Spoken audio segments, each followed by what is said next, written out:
How you doing there, sir? Doing well. Well, welcome to the, well, I hope it's not our new norm. And we appreciate you being on today. We got all our council members here, as you can see. We're all smiling. Yeah, we're smiling behind these masks, so you just can't tell. All right. Well, nice to meet each of you. Hoping you can hear me okay. And I apologize. There's a lot of, my office has a lot of natural light, so if it appears a little dark, we have a little overcast going on, so hopefully the sun will come back out and light my office more. So. Oh, no, you're fine. And Okay. so we can go ahead and get started here. If you don't mind, could you just please take a moment to tell us about yourself and why you're interested in the city of Cocoa? Okay, well, again, my name is Keith Moffett. I currently serve as county manager here in Macon and Bibb County, where I was born and raised. I left here right after high school and went into the Navy. And at that time, I was strictly going for educational purposes. I did about 8 to 9 years. They say join the Navy and see the world, but the world is 95% water. So I saw my share of water and decided to come back home and finish my education. I took an internship at the Chamber of Commerce my last year in undergrad and fell in love with economic development. And they hired me as my first job out in economic development. I was a project manager recruiting new industry here into the city of Macon. Had a few successful projects. Primary was manufacturing and aerospace because we have the Warner Robins Air Force Base here. Did a fairly successful job. As you know, economic development can be feast or famine depending on what's going on. From there, I was recruited to work for the state and worked at 20 counties in the middle Georgia area with not just new industry, but also existing industry and entrepreneurship. Those are the three components of economic development. And in working with those communities, I thought I loved it so much, and working with the elected officials, that I thought I could be one. And I actually ran for city council and actually lost. Which was, some say, a blessing, but I learned a lot being on the campaign trail, and being there, I got to know the mayor that was elected. And he asked me to join his staff, and I worked with him in a variety of capacities. I first started out as his director of internal affairs, where I was the liaison between the mayor's office and city council, passing all the legislation at the local level, working with all the departments inside of City Hall. That's why I was in internal affairs. From there, I moved up to the assistant, we call it chief administrative officer, but now it's the county manager, because in 2014, Macon-Bibb County decided to consolidate for a number of reasons. And consolidation doesn't work for every community, but for our community, it worked very well. We had a lot of service delivery issues that we just couldn't agree upon. And from that, give you an example, at that time, probably 30 or 40 years ago, the library and recreation cost about the same. So the county took the library, the city took recreation. Probably then fast forward to 2010, where recreation was $5.2 million on the city's expenses, and the library is only $300,000 on the county expenses. So we had a lot of service delivery debate back and forth. The community took it to a referendum, decided to consolidate, and we became one government here in Macon and Bibb County. At that time, being on the mayor's staff, I was afforded the opportunity to lead a department and the E91 department, working with public safety, and very successful there. We were, in my first year, we was actually named E91 Department of the Year here in the state of Georgia. But knowing that I wanted to come back to the county manager's office, I left for about 2.5 years and went to a smaller community just north of here, and I served as county manager there. Again, different set of politics, going from a larger community to a smaller community, but same basic principles and foundations in managing the day-to-day operations of the government. While I was gone, the county manager here left, and it afforded me the opportunity to come back. And I call this my dream job. And I've been here for the last 2.5 years. But as all elected offices go, this office serves at the pleasure of the mayor. And this mayor administration ends on December 31st of this year. We're currently in a runoff with the two candidates. Both candidates have told me that they are not planning on making any changes when they do come to office, but I was talking with my wife, and we decided that I want to be in charge of my career and looking to see what opportunities are out there. And through the association, the International County Managers Association, a couple of months ago, I just looked on the website and saw what opportunities are out there and saw this beautiful opportunity here in the city of Cocoa. Did not know it was going to move so fast, which I'm appreciative, even though in this unprecedented time of COVID that you are continuing on with your process. And I put in my application, and I'm talking to you today. I'm very honored to be selected to be one of your 5 finalists, and I believe that I'm looking for an opportunity to be where I can best be a good fit to the community, to use the skill sets that I've been trained in county management, administration, and all areas of HR, finance, public safety, and economic development, and the day-to-day with solid waste, recreation, and things of that nature. I do know that every government is different. I consider myself to be a very flexible and open-minded individual who believes I can work with all people. In the Navy, I was on a submarine where we had to fix the problem there and deal with the people that were in front of us, and I've taken that into my career. Again, Keith Moffett, and I look forward to answering your questions this evening. Thank you, sir. Appreciate that. We're going to have our first question that's come from our Deputy Mayor Goins. Good evening, Mr. Moffett. Good evening. The question that I have is, what is your ideal plan to spark growth and development in our most impoverished areas without displacing the current residents? I believe any ideal plan for working with areas of concentrated poverty would be dependent on the people that are already in that area. To identify what the strengths are.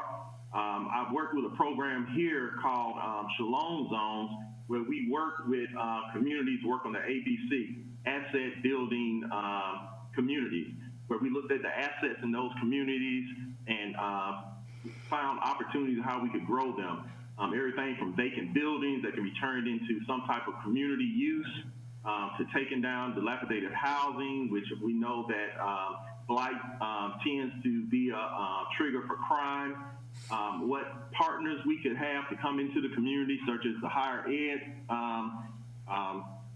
entities in the community. They can come in and do some type of workforce training. I believe personally that every question, education is the answer. The more we can educate individuals in a community, the better off they will be. So if given the opportunity, I would start there with looking at what the assets in those particular areas are. And again, they will vary from community to community, or from neighborhood to neighborhood. Most neighborhoods have a historic or some type of identity that they don't want to lose. And I think it would be unfair to go in and try to change that makeup of that neighborhood. So it's very important to work with the citizens in that neighborhood to see what it is they want, and then how we can build upon the strengths that are already there. So that's how I would look at doing any type of growth initiatives in an impoverished neighborhood. Thank you. Thank you, sir.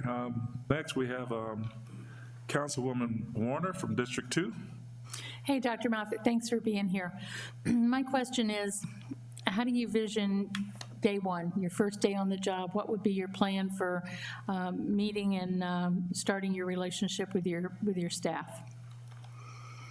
Well, again, I told you I consider myself a people person, so it would be going around and really meeting them where they are, talking to them about their history, their experiences, asking them what they envision of their role in working with me would be, seeing what their strengths and opportunities are, identifying areas that we can definitely find some low-hanging fruit from day one. Again, institutional knowledge is very important in any new endeavor for me. Meeting the people who are the decision makers, the ones that are out front, and especially the ones that do a lot of the work behind the scenes. Knowing who those people are and go ahead and working on those relationships, building those bridges, asking the right questions. I do believe in asking questions. I do believe in clarity of communication to get the ball rolling. So day one to me will be mostly introductions, setting out what the agenda will be and how we move forward, and identifying, one, how we're going to communicate that, and how we're going to measure it. I believe in, again, open and honest dialogue. And so I would just take day one and just go from there. Thank you so much. Thank you, sir. Next, we have Councilman Bover from District 3. Good evening, Kate. Good evening, sir. What other strengths do you bring that will contribute to meeting the expectations of this position? I bring a number of strengths. One, as I mentioned earlier, I'm very open-minded and flexible. I believe that there is no one way to do something, but I do believe that there is a wrong way to do something, and my goal is not to do it the wrong way. That because we work in a community with very different personalities, goals, and objectives, it's very important to bring all that to the table. So I believe in collaboration as one of my strengths of working with people. Again, open-minded, flexible, but I also believe one of my greatest strengths is that I'm a strategic thinker. I try to think of all aspects of the box and even outside of the box to try to make sure that I give the leadership all the options they need to make the best decision. Again, my job is not to make the decision for you. My job is to give you all the information and then carry out the decision that you make. So from that, my last strength I would say is that I'm an executor. I believe in getting the job done and moving forward from there. Thank you very much. Thank you, sir. Next, we have Councilwoman Cost, District 4. Hey, good evening, Dr. Moffett. Good evening, ma'am. Thank you for your interest in cocoa. My question is, can you share with us an example of where you have had to be courageous or advise your consul, push your consul to be courageous on a decision? If I understood, you sent the question is, can I give you an example of where I've had to encourage the council to make a decision? Yeah, an example of where you've had to show courage, or you've been in a position to guide your consul to show courage to do the right thing or to get something done. Oh, we're doing that every day right now with the pandemic and the data changing every day. Today, we've had to make the decision of how do we go from what we put all our efforts into what we call phases. Phase one, depending on the 5-day average of more positive cases. So we decided that we would have a trigger point of 5 days, 15 or more cases would take us from phase one to phase two. Back in March, the state of Georgia, pretty much the whole month of April, decided to pretty much go into a shutdown, much like most of the country. Since we come out of that shutdown, we are struggling with what is the proper balance of having people out in the community, especially in public facilities. Today, we've had to make the difficult decision of closing down parks and rec centers. Well, the indoor rec centers are already closed, but then closing out things that were already scheduled for rentals, like our pavilions and our larger event space areas. Again, that's caused a lot of phone calls to me through the office and even on my personal cell phone of how we are trying to flatten the curve by trying to discourage mass gatherings. And again, that takes a lot of courage because, again, we're not medical doctors. You could find a report either way supporting. I give you an example. I see all of you in face masks. I watched the news about the increased number of increase in Florida. Do you mandate face masks? My mayor currently did an executive order urging face masks, but we are under pressure trying to make it a law. So the question then becomes, how do you even enforce it?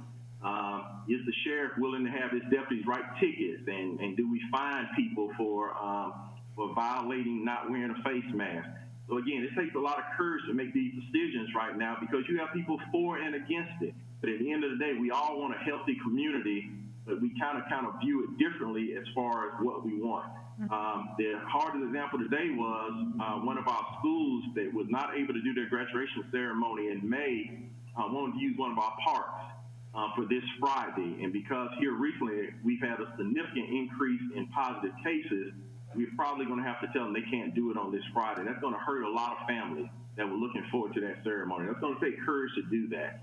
So my job in this is advising my commission members on here's the data. My emergency management person is showing me every day how the numbers are increasing, and we decided on what that trigger number was. And once we reach that trigger number, now we need to enact the things that we said we were going to do.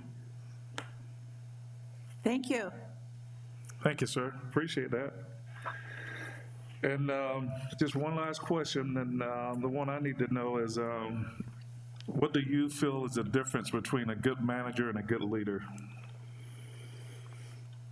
How you execute and operate. A good leader job is to explain the vision and influence people to accomplish that vision. A good manager is all about the process and making sure that the details are taken care of and that the order is being followed, the policies and procedures are being followed, and proper issues are being addressed. Leadership is going back to getting people to go above and beyond what they probably think their limits are. A good manager is getting people to follow the process, follow the procedures, and execute in accordance to those guidelines. Thank you, sir. Appreciate that. And in closing, could you just, anything else that you might want to talk about or let us know? I mean, feel free to go ahead and do it at this time. Just Well, as a person that has interviewed numerous people throughout my career, I know that one of the things that you always need to do in the interview is make sure that the people interviewing you know that you want the position.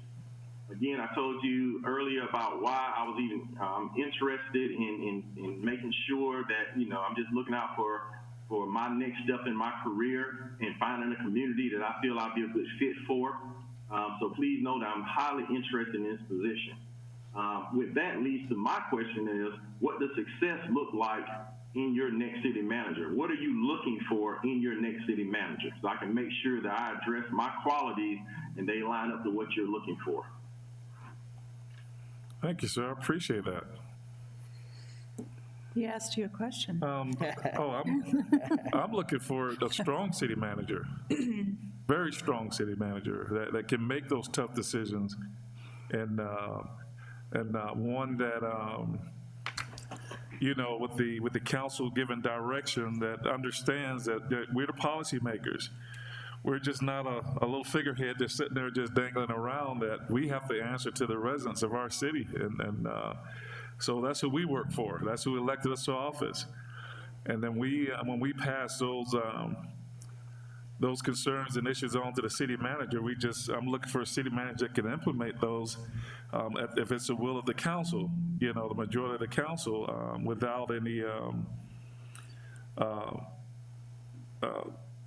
what's the word I'm trying to use? The term I'm trying to use. It's just that he can implement those and move forward doing that without any diversity. So thank you, sir. But yeah, it's just and that's what I'm looking for. Just a strong city manager, very strong city manager. Well, I can assure you that my strength comes from the policies that would be outlined, that I should be able to come to you at the end of the day saying that these decisions were made in accordance with this policy. These decisions were made in accordance with the strategic plan. I even try to go so far as to make sure that all expenditures can be matched up to something that's in the budget. We take a lot of time creating budgets, approving budgets, and so it's very difficult to justify when we make an expenditure that's outside of something that was not discussed during the budget. And so in finding strength in my position, I think it comes from what is outlined in the strategic plan, what you have approved in the budget, and what policies you have adopted. So as long as I can show that at the end of the day, I feel comfortable sleeping at night that every decision I made that I can back up via policy. Yeah. Thank you, sir. Appreciate that. Thanks for coming on and answering our questions, and be safe and enjoy the rest of your day. All right. Thank you for having me again. And again, hopefully, if I'm blessed with this opportunity, I would love to meet you in person. Thank you, sir. Thank you, Dr. Moffett. Okay. Thank you.